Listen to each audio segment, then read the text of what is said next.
Alrighty, by my watch I have about 1 after, so hello and welcome everyone to today's Southern Fire Exchange webinar. My name is David Godwin and I am the Outreach Coordinator for the Southern Fire Exchange. Today we're very excited to have our guest speaker, Dr. Jim Smith from the TNC Landfire program. And Dr. Smith will be giving a presentation entitled Landfire in the Southeast. Jim has a BS in Timber Management and an MS in Forest Biometrics from the University of Georgia, and a PhD in Forest Biometrics and Remote Sensing from Virginia Tech. He has 13 years of experience as a member of the forestry faculty at Virginia Tech, and in addition, he has experience working in the private sector, having worked for Champion Paper and International Paper Company. His professional excellence has been recognized through many awards, from USGS to ESRI to Virginia Tech and the International Spatial Accuracy Research Association. So, welcome, Dr. Smith, and let's move on to his presentation. Thank you, Daniel, and please let me know if there are any issues of sound or the video. Also, David, if you would give me a 30-minute warning, so to speak, that I've used 30 minutes, and I'll know I need to wrap up so that we'll have plenty of time for questions, because there's one thing I know, it's that Landfire usually generates questions, so I'm really happy to try to answer some of those today. My goal today is to try to give you a little bit more information about how Landfire may be useful to you, but also to make you understand how you can be useful to Landfire. So with those two objectives, we'll begin the presentation in a moment. I am the project lead for the Landfire program within the Nature Conservancy. You'll see a picture of our small team here on this first slide. You see there's 5 of us. We're in 5 different states and 4 different time zones. I happen to be fortunate enough to live in Switzerland, Florida, just south of Jacksonville along the beautiful St. Johns River. But we're all over the country trying to cover as many applications, as many users as we can to try to help them understand and utilize Landfire. Now, Landfire is a partnership between the federal land management agencies you see listed at the bottom, plus USGS, a science agency, and the Nature Conservancy. The TNC folks are a very small part of the overall program. And one of our particular tasks is to try to really improve the applicability of Landfire for users. So hopefully we'll be able to achieve that goal here today. I want to impress upon you that this is not just a job for me. It's actually, I have many important personal connections with fire as well as with the Southeast. This gentleman, the second from the left there, that's my son, who began wildland firefighting almost the day he turned 18. 2 years on a BLM crew in Utah, 3 years now with the Grand Canyon Hell Attack crew. So I do, in effect, live and breathe wildland fire virtually every day. Here he is in another spot, however, the Southeast, my son again, on a piece of land in Virginia that's been in my wife's family for probably about 200 years. And my home here in St. Johns County, Florida, but it's not just the past 15 or so years I've been living here, but before that lived in Charlotte, and before that Blacksburg and Athens, Georgia, and Albany, Georgia, and Lake Charles, Louisiana. I've basically spent my entire life in the Southeast. So I have strong personal connections and a personal desire to really do good things in this part of the country, not only for fire, but for other conservation activities, and to really make sure that all these things are used fully and appropriately. So some brief context on the Landfire program. Landfire was identified, or something like Landfire, it wouldn't have been called that, but some need that Landfire hopefully fulfills was identified back in the early 2000s, about the time the National Fire Plan was adopted. that the Government Accountability Office and the Office of Management and Budget felt like they needed some supporting information to help drive wildland fire programs who are now getting a large influx of dollars, and we needed to be able to plan well, and we needed to be able to assess these programs, especially at regional and national scale. So that was the impetus of Landfire, from the leadership of the agencies, to develop this sort of regional and national scale information program. Now the truth is, if I show you what I'm going to show you today, Landfire is probably a bit over-designed to fulfill that. Do we really need, 20-something spatial layers, all these vegetation models, all these tools, 30-meter spatial resolution, updated every 2 years to fulfill that? Probably not. But we know that the nation is big and the needs are large, so Landfire may be a bit over-designed. We do hope it's a little bit more than just a supporter of federal wildland fire programs at the regional and national scale. And in fact, even though these federal programs do, in effect, pay most of the bills, and thus the support of these federal programs like Fire Programs Analysis and Wildland Fire Decision Support System will take precedence if there's any conflict, all that's very true. But our intent, and particularly those of us in the Nature Conservancy, in the Landfire team, is to use Landfire in as many appropriate ways to accomplish as many good things as possible, both fire and non-fire. So let's just take a moment to talk about what's unique about Landfire. Well, I've identified about 5 different things here that I think are unique. First of all, it's comprehensive. Every acre in the U.S. is covered, regardless of ownership, and that includes Alaska and Hawaii, which are often not covered by some of these programs. And recently, we also added the island territories like Guam and American Samoa and Puerto Rico, etc., to the spatial database. So Landfire is comprehensive spatially.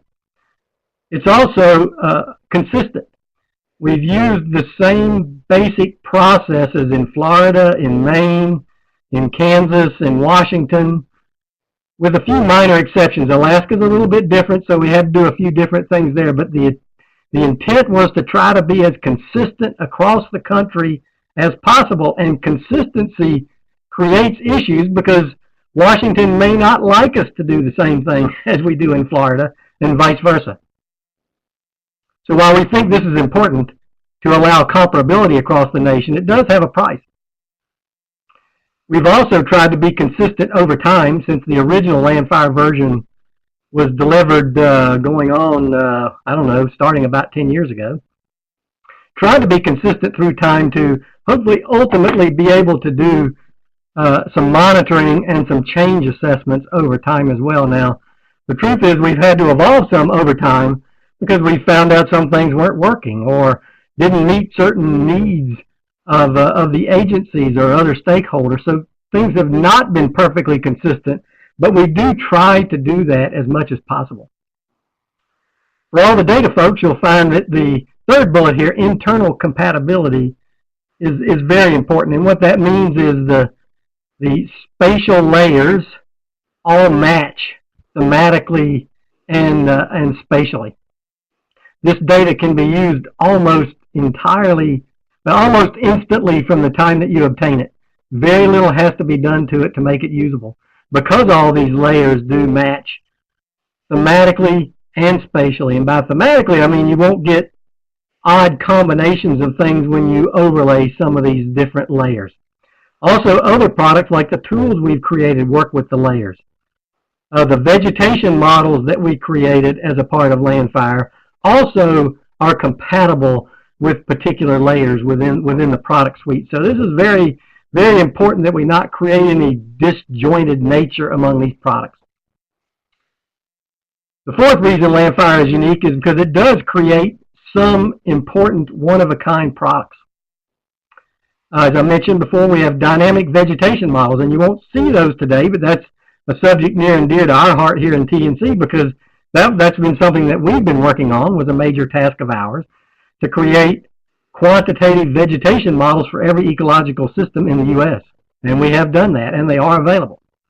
But there are also compiled disturbance products over time. There's historic vegetation spatial layers, historic fire return intervals, etc. So there are products from Landfire that are would be very difficult to obtain anywhere else, particularly that are comprehensive and consistent through time. And finally, the other value of Landfire is that it has been updated. The original version of Landfire, which represented conditions around the calendar year 2000, which we call Landfire National, all the way up to now Landfire 2010. But I've shown the Landfire 2001, which was an improved Landfire National product, but still representing about the same time period. That was a true mapping product. In other words, we started with ancillary data, with imagery, ran all this through algorithms, and created all these spatial products. But Landfire 2008 and Landfire 2010 are update products. So they began with Landfire 2001, and then using information either presented to Landfire or located by Landfire and satellite imagery to look for change, we updated the vegetation and fuels products. There's a little bit of a distinction between the original version, which was a mapping product, and 2008 and 2010, which are updates. And they are continuing now with future plans, which we'll get into in a few moments. So those are the things that I consider to be unique about Landfire, and why you may wish to think about how you might utilize Landfire. And I do say might, because no product, Landfire or anything else, is a panacea. It's not useful for everything, not useful for everybody. It's not useful every time. So we have to put some effort in determining when it does meet the criteria that you need. So if you'll remember that I mentioned that Landfire was originally designed as something from to be a regional or national scale product, and I just wanted to throw something up here on the screen so that you would see what we kind of mean by regional. Now, it's not square. It might be an ecoregion. It might be an ecological subsection. It might be an FPA fire management unit. But you see, we are talking about some fairly substantial area here. If you're talking about using Landfire products out of the box, as delivered, without making any adjustments to them, you need to be thinking millions and millions of pixels. Now, this happens to be a pretty large area, probably larger than I think it really needs to be usable by Landfire out of the box. Because we're talking about the Midlands of South Carolina. You know, we got Columbia down in the lower right and Charlotte up in the upper left, and then across to Greenville. So this is a fairly large area. It's 2 to 3 million acres, probably 10 to 12 million pixels. So this is a very large area, but my expectation would be is that I could use Landfire products out of the box on an area like this, and perhaps even a little bit smaller, maybe half this size. But I usually tell people you need to be thinking hundreds of thousands of acres to expect to use Landfire products out of the box without having to do something to them to make them more useful to you at a local level. That's my expectation. Doesn't hold everywhere. There are places where it can be smaller. There are places where it needs to be bigger. The U.S. is quite diverse. Even the Southeast is quite diverse. South Florida is very different from the Piedmont. So this takes effort. There is no answer to the question exactly what geography, what scale of area can Landfire be used at out of the box as delivered. But you should be thinking pretty big. So I've mentioned all these unique things about Landfire, and I'm leading up to what you have to give up in order to obtain Landfire. Now, you've heard about all this 2-year updating and all these different products. Remember, there's probably 10 or so that are updated every 2 years. So this particular process has a price. You know, it's not something that comes free, and at least my opinion is that the price for Landfire is that you do give up some degree of localness, and that degree that you give up varies across the nation, much less within the Southeast. Landfire is not local data. It was not developed to replace local data. Sometimes we're lucky and it's close enough to where people can use it, but I would consider that good fortune. You know, your expectation for Landfire should be that you will need to review it and you will need to modify it for a local application. But we do hope that it will at least fill some spatial or thematic holes in your data, or allow you to extend your data outside the boundaries where it currently exists, etc. But it's not intended as a wholesale replacement out of the box for local data.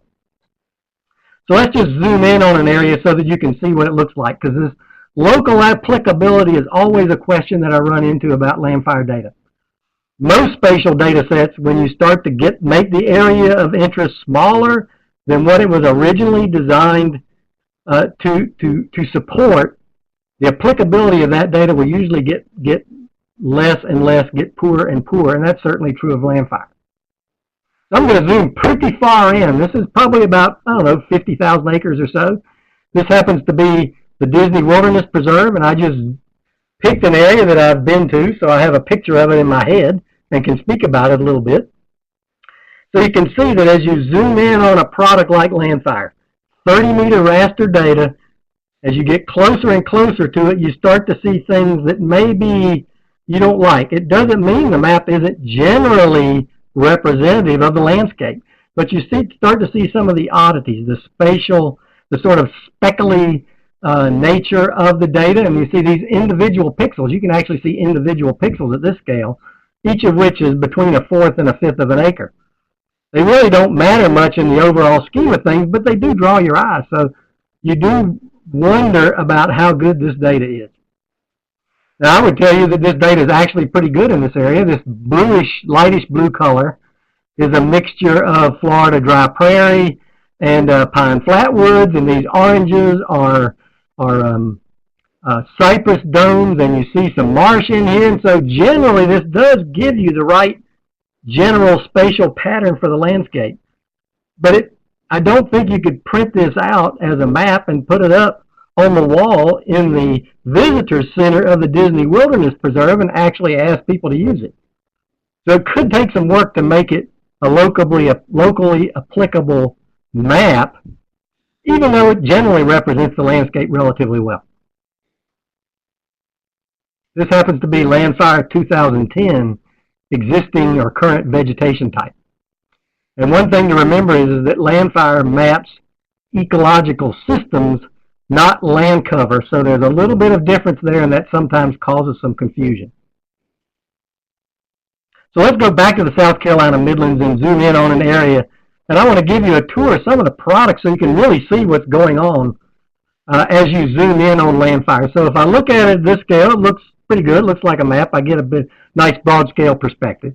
But I'm going to zoom into this area around Newberry. So I first started in with some Google Earth imagery so that you could get a picture in your head for what it looks like. And at least to me, this is a pretty a good sample of a Piedmont land cover land use pattern. Kind of messy, a mixture of a lot of different sort of small patchy forest types, some plantation. You see some agriculture or hayfield in here. So this is a good, fairly typical Piedmont land use pattern. Then there are parts of the coastal plain that are like this too, but there are parts that would be quite different in the coastal plain as well. But I show you this to show you can get a picture in your head for what this would look like on regular imagery. Then I'm going to show you some Landfire products of this same area. Now I do want you to note that this imagery from Google Earth is from 2011, so it represents some activities on this landscape that were not captured in the Landfire products. You're going to see some shelterwood cups right here. If you zoomed in on it, you'd see some shelterwood cuts right here, or seed tree, that will not be on the Landfire data because they occurred after the date of the imagery that we utilized. But hopefully this will give you a picture for what we're going to look at. So in the Southeast now, unfortunately I haven't talked to a lot of people who have used the data in the Southeast. I would like to. If you have, and you have some feedback, I certainly want to hear it. So I'm extrapolating a bit from what I've heard from other places, but I think it probably holds. So please focus on the black type here. I put all the points up, but try to ignore the light-colored text at the moment and focus on the dark text. So let's talk about existing vegetation type. Again, I would say it gives a pretty good general picture of the landscape. This is what Landfire 2010 current vegetation type would look like for that area we just looked at Google Imagery. And just to give you a little more information, the dark brown is plantation. So you see Landfire's mapping kind of a mixture of land use as well as land cover. The red is what they would call a ruderal mixed conifer hardwood. The light green is a natural loblolly pine. And so you see what we are seeing here is sort of a admixture of plantation as well as natural pine and mixed pine hardwood. And I think that's generally correct, but I doubt you would find that every pixel on here is correct. If this was more than 60 or 70% accurate, I would probably be surprised. But you also have to remember that Landfire is mapping close to 24 forest types in the southeast. It's not mapping forest, non-forest, and mixed forest. It's mapping somewhere in the neighborhood of 15 to 25, depending on which particular map zone that you're in. So this is a Landfire existing vegetation type. So another layer that I've had some experience with in the southern region anyway, mostly in the mountains to this point, is the percent forest cover layer. It's actually held up pretty well to scrutiny. Now I haven't looked at the Landfire 2010 as much as the Landfire 2008, but I expect it to hold here as well. And you see Landfire provides 10% classes for tree cover, shrub cover, and grass cover. The tree is in green. The shrubs are in the sort of tannish, and then the reds would be the herbaceous cover. And this is actually held up to scrutiny pretty well. We've found that it does do a pretty good job of representing the forest cover on the landscape, with the exception of small openings, maybe single tree falls in natural areas and things like that. Those are hard to pick up consistently and reliably on satellite imagery. So this is Landfire existing forest cover. It says vegetation cover, but in fact this is forest and shrub cover. So now biophysical settings, and I wanted to show this layer because this is one of the unique spatial layers that Landfire provides. We call it biophysical settings, but it's basically pre-European settlement vegetation type. And remember, it's ecological systems. And this has not been evaluated to any great geographic extent, but there are places where people have gone in and looked at this. For instance, the Onslow Bight in North Carolina, and written up some comparisons, and I'm going to show you where to find that later. But this is a type of product that is very hard to get anywhere else. So at least we hope that it will give you a starting point for work that you might do if you need this kind of information. So this is what biophysical settings looks like in Landfire on the same area that we were just looking at. And remember, it was built from biophysical gradients. It's a pre-European settlement vegetation map that includes natural or native disturbances. And we did allow Native American burning as one of the disturbances in this process. So what you're seeing here is it's kind of almost becoming topographically related, and that's not crazy to me. That seems like that might be right from a general sense. This pinkish purplish color is a Piedmont dry oak pine. The darker green is a mesic oak, and then the sort of bright green is a riparian, with this teal green being a floodplain type. So I think this probably misses local variation because it's built from soils maps and from biophysical gradients, but it should at least give you a good start on what you think the distribution of vegetation was across the landscape before European settlement. Now, some of the attributes that come along with this may be useful to you as well. you can get, one of the attributes you can get is historic mean fire return interval, which is an attribute of the biophysical setting, which came from the vegetation models that we created. And what this tells me is fire was a pretty important part of this landscape before European settlement. The blue here represents a mean overall fire return interval between 0 and 5 years. And then the red is 41 to 45, and the green is 151 to 200, and the yellow is 81 to 90. So there's quite a bit of fire on this landscape. And again, we don't expect it to have all the variability that you would have on a local landscape, but hopefully captures enough of it to where it's a good jumping point for you to begin to really understand your landscape and perhaps create something of greater spatial and thematic resolution that you could use. So finally, I'm going to talk a little bit about fire behavior fuel models, because this is usually one of the layers that pops to the top of the list when we have discussions like this with folks interested in fire, because it is a primary input to many of the federal analysis programs, like fire programs analysis. It is used by the Wild and Fire Decision Support System, etc. So this is a very interesting layer. Now, I'm going to say right off the top that I'm not a fuels expert. I cannot really interpret very well the quality of these kinds of maps. I can talk about what they are, but it's going to be left up to individuals to really determine what they think. So this is a fire behavior fuel model, the Scottenbergen 40 layer that Landfire produces, again for the same area that we've been looking at. And you'll see it's primarily the TL series, Timber Litter 6 and Timber Litter 2, but there's also some TU in here, and then there's also some grass and shrub models in here. Now again, we don't expect this to be the fuel model that people would use every day, every time they use a fire behavior prediction system, because this is sort of an average fire condition fuel model.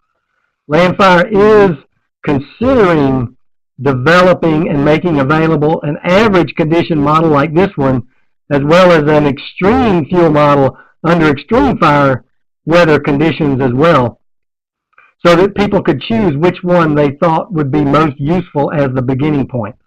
Now, when you see systems like Wild and Fire Decision Support System, they don't just take Landfire fuel model and put it into the system. They actually do local adjustments based on local experts. Landfire created this fire behavior fuel model layer, 40 and Anderson 13, both using expert input, and they use rules to create this layer from input variables such as current vegetation type, forest canopy height, percent forest cover, etc. Also note that you can generate an LCP file on the fly if you want to, using Landfire, if you don't have another way to drive Farsight and FlamMap or other models that may utilize that kind of information. Also want you to see that this is an example where Landfire has evolved from its first version to now. Because what we learned was that calling ag lands not burnable in a fuel model layer was just not acceptable to the fire community. So Landfire now actually assigns a burnable fuel model of some type to ag lands, which is new, I believe, in Landfire 2008, but was continued in Landfire 2010. So that's, again, one way where we haven't really been completely consistent through time, but the changes we've made have been in response to what we heard from the user community, that ag fields are a burnable fuel type at least some part of the year. And that's really important to some particular applications where they had significant agricultural lands interspersed with their particular lands of interest, like the Fish and Wildlife Service. So this is what a fire behavior fuel model layer would look like. And I wanted to show this as well, because this is another unique product from Landfire, zoomed in the same area. This is 10 years of map disturbance. And again, I mentioned earlier that Landfire compiles information that organizations either send to national databases like NIFPORs or FACTS, or sends directly to Landfire through a data call. We combine perimeters that people send us about prescribed fires, about wildfires, about fire use, about chemical treatments, harvest treatments, mechanical treatments, etc. And that becomes one of the bases for the update process that creates things like Landfire 2008 and Landfire 2010. Now we know we don't get everything submitted to us, so we also use change detection techniques and satellite imagery to try to fill in the gaps and identify where there have been major changes to the vegetation structure or composition over the update period. And what you happen to see here is for that same area, you see there's been quite a bit of activity, not surprising in the Piedmont of South Carolina, much of which is mechanical remove, either a thinning or a harvest. Here's some fire. There's also a chemical treatment right there. Now realize some of these things we could never map. It's really hard to map controlled burns from satellite imagery, but if people will send those to us, we can use them to help update the Landfire vegetation and fuels products where necessary. So this is 10 years of disturbance. Everything I've showed you thus far can be downloaded.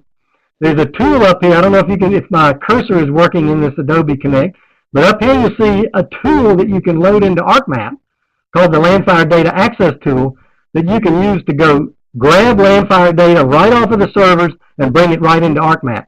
And that's why I showed it to you in this visual sense of actually within ArcMap. It is ready to go the moment you download it.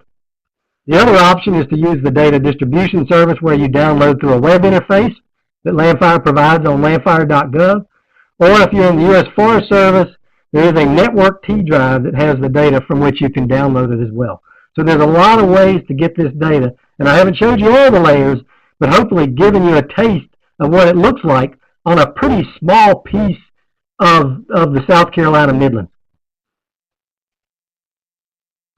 So where can you go to learn more about how people have used these products? Well, one of the places you can go is tncmaps.org. We run this site. It's what we call the web-hosted applications map.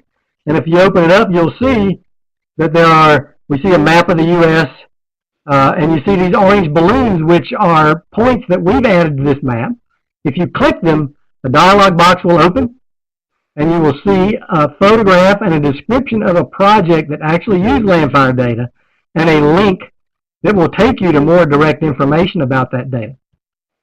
Now, what I want to show you is that we don't have a lot in the southeast, but if this dialog box was gone, you see we have a lot in the west. Well, unfortunately, with a 5-person team scattered across the U.S., we're pretty opportunistic. And we help those who come to us and ask for help for the most part. So we haven't had a lot of requests from the southeast. We have more than you see here. They just haven't been added to the map yet. So I encourage you, if you think there's something we can do to help you, we will try to help you understand Landfire and utilize Landfire products. That is, the models, the spatial data, and the tools as effectively as possible. So this is one application. This happens to be in the Ouachita Mountains in Arkansas. And they use the Landfire models to simulate and evaluate the impact of treatments on their oak pine systems. This one happens to be around the Green Swamp in the Atlantic coastal plain Pocosin soils, and again using the Landfire vegetation models to look at management scenarios, compare and evaluate the costs and benefits of scenarios. This one is probably technically not in the Southern Forest Fire Exchange area of interest, but it is a part of the Consortium for Appalachian Fire Management Science. But I wanted to show it to you because they've taken things a bit further. They've actually used the models to develop management scenarios, but actually used Landfire data as well, and they've actually developed a management plan in conjunction with a stakeholder group and actually created something that people were able to get behind and support, which has been very helpful to the Forest Service. So here's some more. We hope to put some more orange balloons in the south and the southeast over the next week or two. There's a couple more applications, such as a hotspot habitat analysis that we're doing with NC State and the GAP program utilizing Landfire data in the entire southern coastal plain. So these will be added. Yeah. Jim, this is David. You're at about 30 minutes in here. Okay. All right. Thank you. I'm on track then. Thank you very much. So please let us know. We will try to help you if you can. Our job is to find as many appropriate uses and users of Landfire as possible, and to promote those appropriate uses and to basically prevent the inappropriate uses. Another place to find out about applications of Landfire data is at the TNC Conservation Gateway. So this is, if you go and Google Conservation Gateway, you'll go here. It is www.conservationgateway.org. It's TNC's science site. We have a Landfire presence on there, and I just happen to be pointing here to that report I mentioned earlier where they compared Landfire data to locally derived data on the Onslow Bight landscape in eastern North Carolina. So if you're really interested in how Landfire data was performing, this is one specific example. Now this is original Landfire data, not current, but I still think the comparison holds, and I hope that you'll go there. And you'll also go there and probably find 40 or 50 more applications of Landfire data, fully described with links on how to get there, whether the news is good or the news is bad. We will tell you everything we know about Landfire, about how it's performed, where it's failed, and where it's succeeded, because we want you to use it where it's appropriate. So definitely check out the TNC Conservation Gateway, and then look for the Landfire pages within that Conservation Gateway. So we talked about Landfire. What's the future? Well, the future is that we've already begun production on an update that will be delivered about a year from now. Remember the distinction between an update and a mapping process. We're updating Landfire veg and fuel layers. Delivered about a year from now, that will represent landscape conditions at the end of calendar year 2012. Okay? It takes this long to gather all the imagery, to do all the work, so we'll always be a couple of years behind. Now the southeast is the last geographic part of the U.S., the continental U.S., that's delivered, so I would expect it to be delivered at the end of this calendar year or the beginning of next calendar year. So you could expect new vegetation and fuels products from Landfire about a year from now. After that cycle is over, we're either going to do another full or partial update representing landscape conditions in 2014, and or we're considering actually doing a remap, because we've learned a lot about not only how to do this, but where what we've created is acceptable, where it's not acceptable, where it needs to be improved.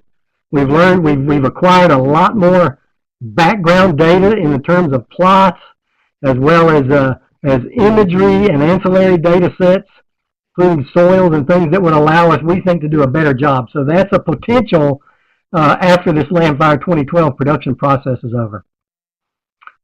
And also want you to know that there are several of these federal mapping programs that are really trying to investigate how we can interact with each other and utilize our strengths and really fix our weaknesses more effectively. If you think about programs like GAP that maps vegetation, and National Land Cover Data that maps vegetation, and Landfire that maps vegetation, we really think that we can be more effective if we work together to do that cooperatively. And so that's something we're investigating. It's not happening this year or next year. It takes a while to make this happen. But we do believe that within a couple of years that we'll be cooperating across the board with many federal mapping programs to really do our job more effectively. Now the question is, what can you do? Well, you can do a lot. As I mentioned earlier in these updates, we gather events, what we call events data, from users. We go and mine the federal databases like NIFPORs, but we also put out a data call and ask people to send us events polygons. That is where you've done a treatment, where you've had a wildfire, where you've had a wind throw, where you've had insect and disease, anything that is an event on your landscape. If you'll send us the boundary and a little bit of information about that, we will do our best to include it in the update. Same is true of georeferenced vegetation plots. Those are very helpful to a mapping process. They're not particularly useful to update. except they allow us to do some visual checks on how we're updating. But they're certainly helpful in assessment as well as when we do a future remap. The more plots we have, the better. So we ask you to go to the Contribute Data section of landfire.gov, the official program website, and learn how you can contribute data. Both of those things really help us a lot and really help us make the product more useful. And across the board, any communication you have with us is beneficial to us. It's not always happy communication. It's not always good. We hear some bad news, but we hear some good news too. But we need to hear it all. We need to know that calling ag land non-burnable was unacceptable. We need to know that, yes, you've mapped this well so that we try to maintain that and don't change that and do something different in the future. So we really need user feedback as much as possible to drive future versions of Landfire to a point where they're even more useful than they are today. Landfire has been exceptionally useful across the board, particularly at national and regional scales. We're still fighting the battle at the local applicability, but we can make it better with your help. Now, one of the other things that you can do is to understand what you really need, not what you want.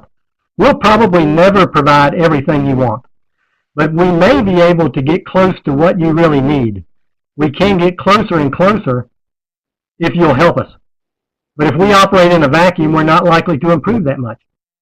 So definitely let us know what you see and really understand what you need. And I can promise you, I can give you a dozen cases of where we've changed what we've done. We've either added a product or modified a product to meet somebody's need. And we will try to do so in the future. As long as we can do it consistently across the nation, one of our design criteria, and do it for every acre, we will do our best to do it. So Landfire is evolving, it is improving, the usability is going up, but we need you to make that happen. It's going to be the same old Landfire if you don't. It might be useful to you, it might not. We definitely want to hear from you what you need. Now, assuming that there are future versions, and that is a good assumption at the moment, but we all know how the federal process works. At some point, they may decide they don't want to do this anymore.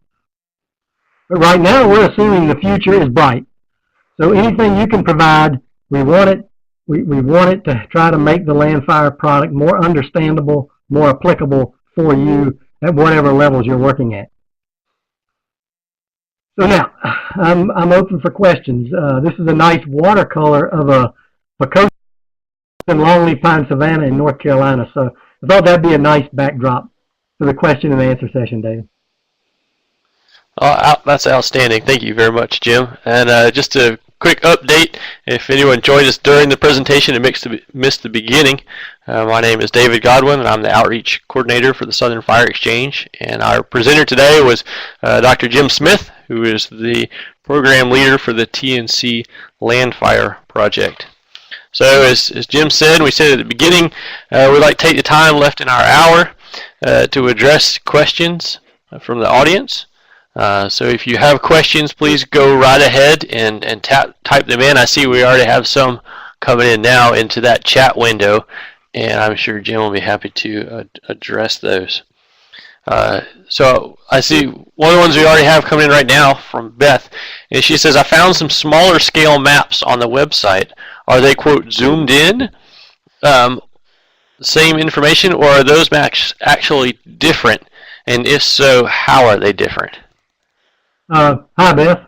I'm not sure which maps you're talking about. My guess is that they're not different, but I can't say that somebody hasn't done anything and posted it since I don't know exactly what you're looking at, but perhaps you can give me a link later and I can answer the question definitively. But my guess would be is they're not different, that they're just zoomed in. One of the issues with Landfire has always been is people would say, why can't you use my local data in Landfire and just cookie cutter it in? Well, we can't do that because then we violate one of the criteria that the Office of Management Budget set up, which is that we want this data to be consistently derived across the country. So I'm guessing, Beth, that those are maps that are not different, that they are Landfire maps just zoomed in. And the standard Landfire minimum mapping unit is the 30 by 30 meter pixel. Is that correct? Well, that's the spatial resolution, David, but that is not the minimum mapping unit. The minimum mapping unit would probably vary by layer and by geography. But again, I think you have to look at Landfire as at least a very large landscape scale product, and I don't think of it as a minimum mapping unit. There probably is a minimum size of feature that you could identify using satellite imagery. But when you use the term minimum mapping unit, I think you're implying something about the applicability of the data, and I don't want to do that. Mm-hmm. It's still that kind of comes back to your point of hundreds or of thousands of acres. Yeah, I would say that. If I was going to assume something, I would start at 1 million pixels, which is 250,000 acres. Okay. All right. Next question we have here is from Hilton Haynes, and he says, is the U.S. Forest Service Wildland Fire Potential Map, the 2012 version, a derivative of Landfire? And if so, is infrastructure like roads accounted for in that fire modeling process? That's a good question. Yeah, the Wildland Fire Potential Map, if it's the one developed by Greg Dillon out of the Fire Management Institute in Montana, I think that's what it's called, Hilton. I believe he used Landfire fuels. I would not call it a derivative product, except for it may have used Landfire fuels as an input to that particular process. I would need to verify that with Greg to know for sure, but I think that's the case. And there may have been some other Landfire layers that were a part of that. But I would not call it a derivative, although it did depend on Landfire, because I believe it used Landfire layers as an input. And if you'll notice in the fire behavior fuel model layer, when I showed it to you, those roads typically are in there in non-burnable areas. They try to have barren rock, water, snow, ice, things like that are barriers to fire as a part of the fire behavior fuel model layer. So if by infrastructure you mean roads and developed areas, then yes, they are a part of the fire behavior modeling process and the part of the fire behavior fuel model Landfire spatial layer. All right, it looks like we have, there were some other folks typing in questions there. Hilton Haynes there says, thank you for your response. I had a question about the disturbance maps that you showed, and does that product, I haven't worked with them before, but does the product provide any attribute information about the particular disturbances that would give an idea of the age or the date at which case that disturbance occurred prior to that Landfire update? David, if you'll go to the Landfire data distribution site or use the Landfire data access tool, you'll see that there's an annual disturbance layer delivered by Landfire starting in 2000 and ending in 2010. And then there's a compiled layer that really has the last, if more than one disturbance occurred on a particular pixel during that 10 years, you'd only see the last disturbance in the compiled layer. So you have annual, which would give you the date, and there's also time since disturbance. There's type of disturbance. Now that's a generalized type. It's like mechanical remove, which would be a thinning. It might be mechanical add, which would be a thin and pile or chop. Might be a chemical treatment, might be a wildfire, might be a controlled burn. So you do get general type, and you also, where possible, get a severity. Was it a high, medium, or low severity disturbance? So those attributes are a part of the disturbance spatial layer. When you're looking at the severity of the disturbance, or even in other Landfire products, are they affiliated with or coming from any of the MTBS monitoring trends and burn severity products, or are those distinctly different? Yeah, remember MTBS maps fires over 500 acres in the east and 1,000 acres in the west. So if MTBS has a severity, has severities mapped, then we do utilize those in the process, but they miss a lot of fires in the east and the west. So those would have to be picked up either from the satellite imagery that we use, or a moderate severity might be assumed. So yes, that is used, David. And so for those, the disturbances, those are the disturbance layer, those are the kinds of things that you're really interested in, feedback from managers and resource managers, is that right? Sure. Any layer, if we've got the vegetation wrong, the fuel wrong, or right, that's always important to hear that something is correct too, because we have made changes before and made things worse, and we don't want to do that.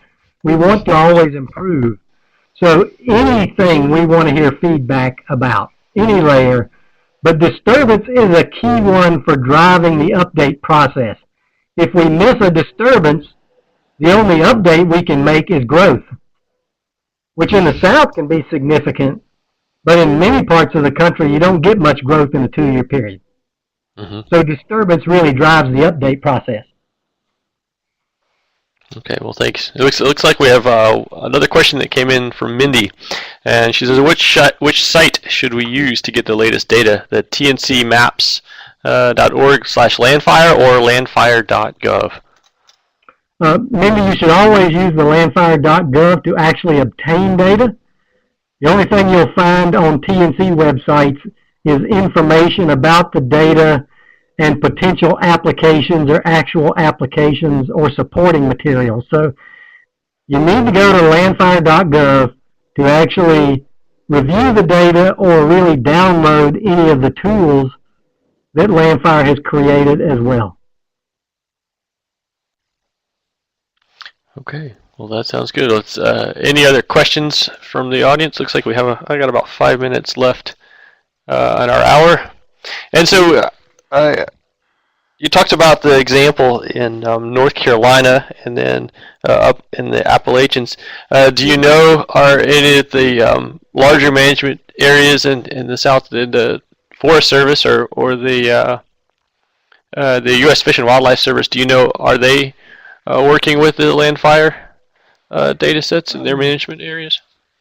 I don't really know of much. We're working now to do something similar to the Pocosin work and the Cherokee National Forest work in North Georgia, but again, that's in the Appalachians.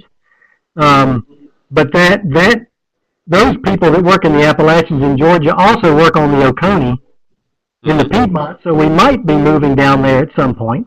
I don't know for sure, but not to my knowledge. The big preserves like Okefenokee, things like that, or Altamaha, I don't know of anything going on in those large federal Fish and Wildlife Service areas or preserves.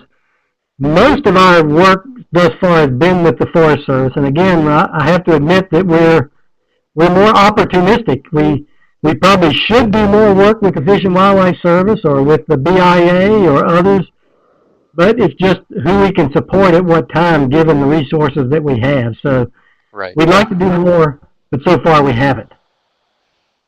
Gotcha. Well, it looks like we have one last question. We'll end on this one from Andy. And he says, the saying goes, garbage in and garbage out. And I heard you reference your confidence in some data layers could be at around 60% at best when ground truth. So how widespread is the testing of the accuracy of these layers?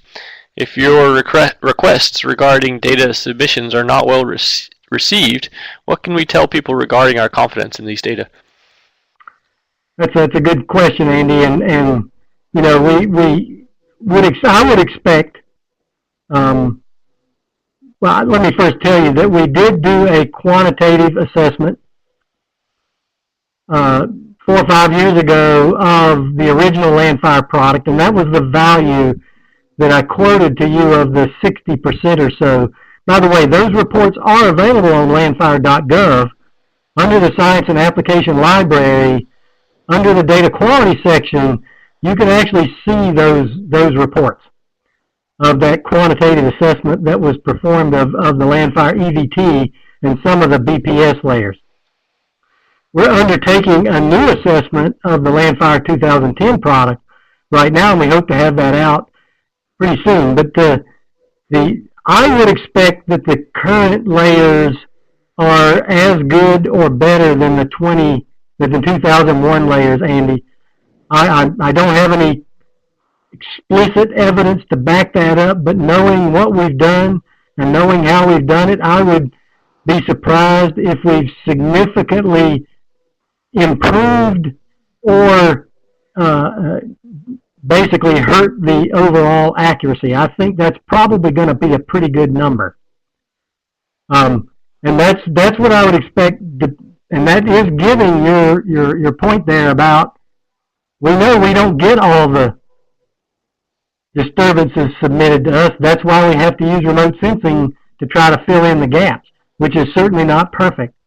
But I would expect about the same confidence today that we had in the original layers, and that's why we're telling people that as you zoom in on an area, that 60% accuracy makes more and more impact on your answers, because you have fewer pixels, fewer ways for your accuracy your inaccuracies to sort of average out.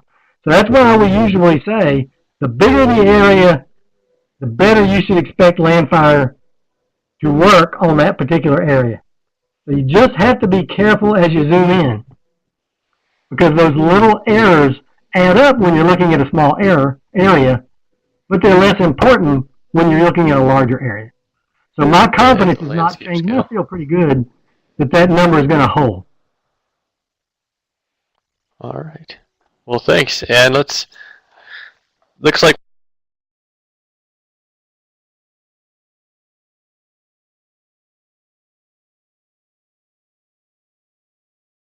to the end of our time allotment here. I would like to definitely thank our guest, Dr. Jim Smith, for his great presentation today, for helping us all learn a lot more about Landfire and those products. So thanks to everybody who joined us in our audience, and we hope this webinar will be useful in your fire management and your fire research programs. We do ask if you have a minute to click on this webinar feedback link in the middle of the screen and let us know how we can tailor our future webinars to better suit your fire science needs. We recorded today's webinar, and we'll have the recording up on our YouTube page shortly. So once again, thanks everyone who joined us, and thank you very much, Jim, for your excellent presentation. Thank you. Bye-bye, everyone. All right. Bye-bye, guys.